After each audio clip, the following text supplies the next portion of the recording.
Let's make a fun spring messy bow. These are some really pretty spring fabrics I got from my friend Miss Tracy's Fabric Club. I'll put the link in the description, but it is a super fun club where she sends you a mix of scrap fabrics every single month to make projects with.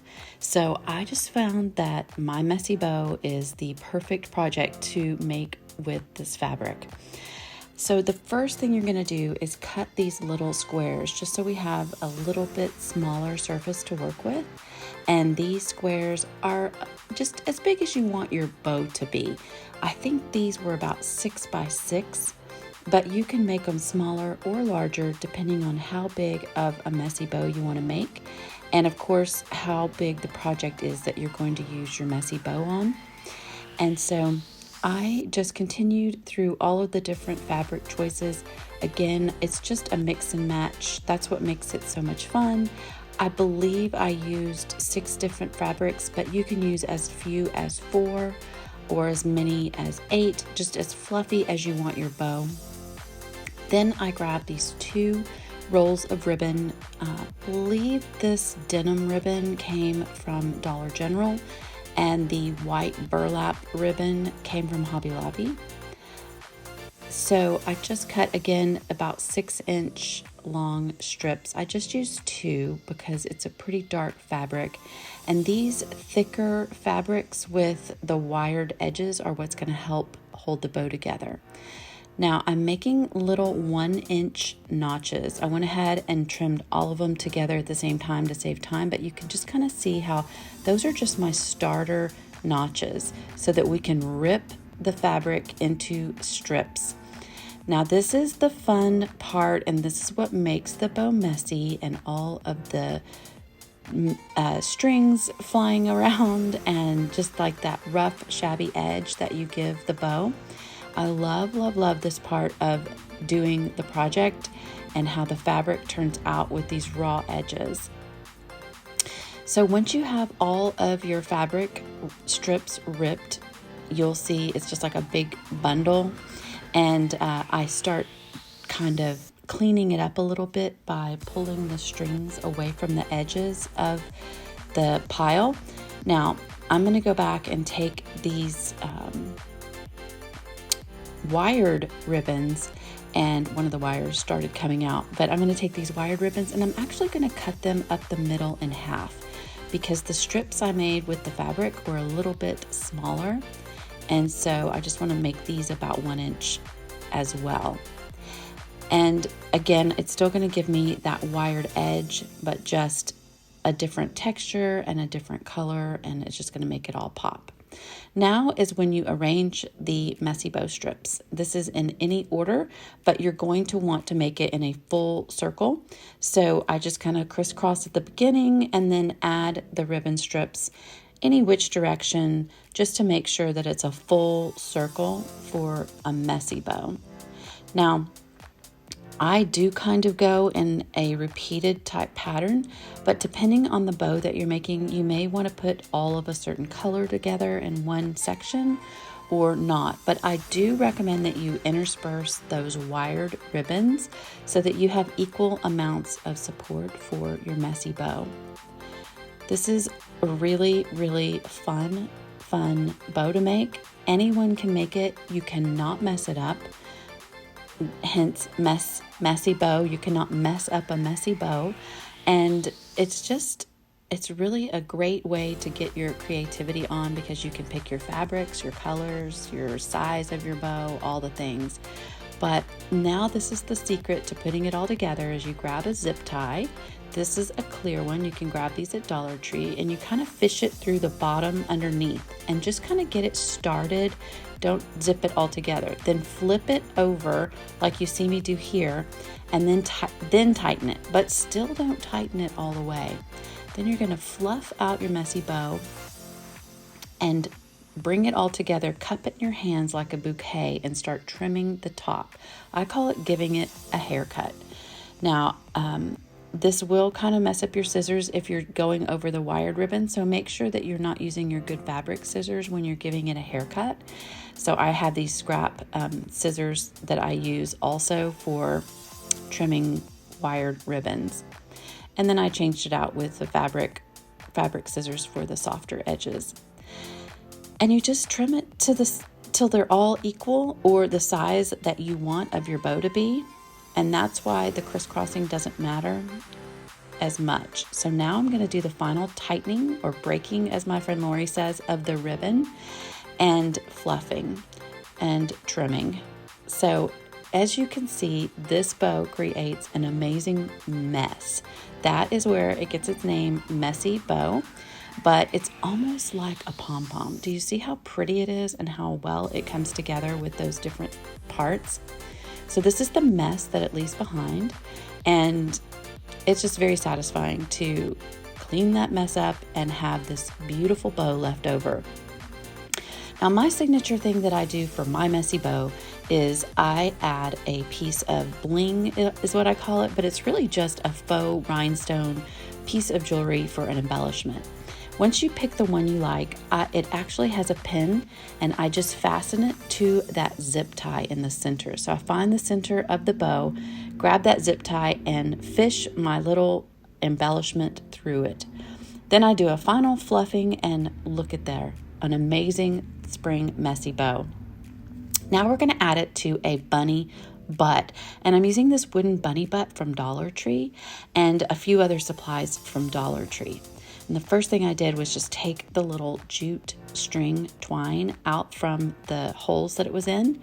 And then I had this gingham scrap fabric, and I just traced the pattern of the wood bunny butt onto it so that I could cut out a piece of the fabric that we're going to use to decoupage onto the wooden bunny butt surface. Now you can use any fabric you like, or you could even use scrapbook paper, or you could even just paint your bunny butt. If you don't have access to this bunny butt, this would be so easy to make out of a piece of cardboard as well. And so once I had it all cut out, I just took the wooden bunny butt and the, I decided to iron it. My scrap fabric stays all tight in a fabric tower that I show in another video, how I organize all of my craft supplies.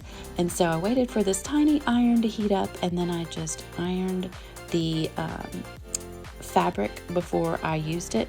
And then I decided at the last minute, it'd be better to put something underneath my fabric to iron it, so as to save my measuring surface there. So I just went ahead and got the hard creases out of the fabric just so that it would lay a little easier down on the project.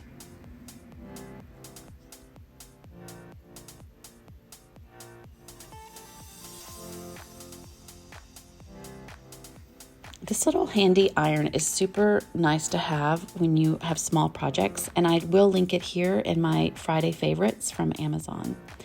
So once you have your fabric ready to go, I just took a chip brush. You can grab these at any craft supply store, and I decided to use Mod Podge to adhere it.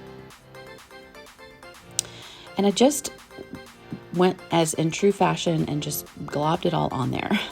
I just really kind of messy like that, and just decided to squirt it all directly onto the surface, and then just made sure I got a really nice thin but full coverage area of Mod Podge on my wooden bunny butt surface. This is going to turn out so stinking cute, you guys. All right, so now all I have left to do is take this fabric and place it right on top of the bunny butt, making sure that it's pretty good and covered. I used a burnishing tool, and this is just like a rolling little squeegee that I use to make sure that it rolled out flat onto the back of this bunny butt. And if I didn't mention it, I did flip the bunny butt over, the original bunny butt over, and I actually used the back of it. So I decided to trim the edges that were a little overlapping with my scissors. And then once I finished trimming everything with my scissors, I came back with this 80 grit sandpaper that I also got at the Dollar Tree, and did a more finer trimming or cleaning up of the edges. And here's where you can see that I used the back of the bunny butt for this project.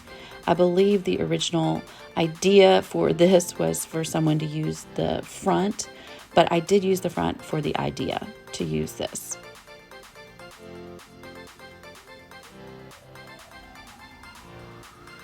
It's really easy just to kind of get the fabric that was overlapping just trimmed up a little bit, and I was just a little picky, but you can still use the sandpaper to get any other extra areas smooth that are kind of, I don't know, scrappy that are hanging out.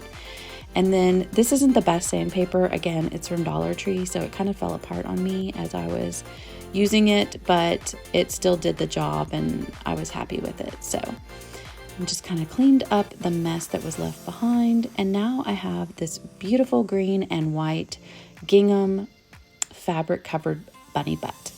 Now I just took the two little feet were perfect for this project. This comes in a pack from the Dollar Tree for $1.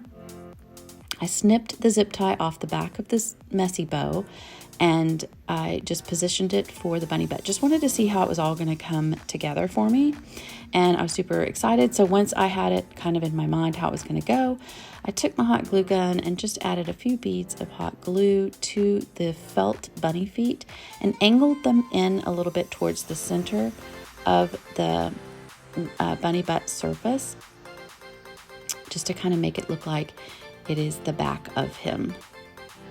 It is so adorable.